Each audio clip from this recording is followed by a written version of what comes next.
Hi, I'm Caroline Wagner, and I won the furnace from Postma Heating and Cooling.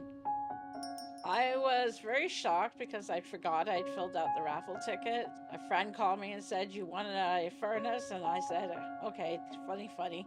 I'm always contributing to food drives because I feel sorry for the homeless people.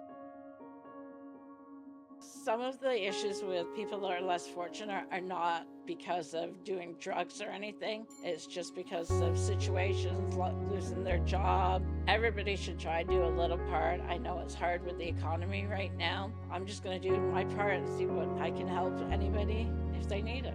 Well, I actually gave the furnace to my friend. They were in need of one. She has done so much for me that I had no problem giving it to her. The gentleman that came to the house to help organize everything were very friendly and nice, and suggested things that they need to do before. It's a great company. I'd deal with them again.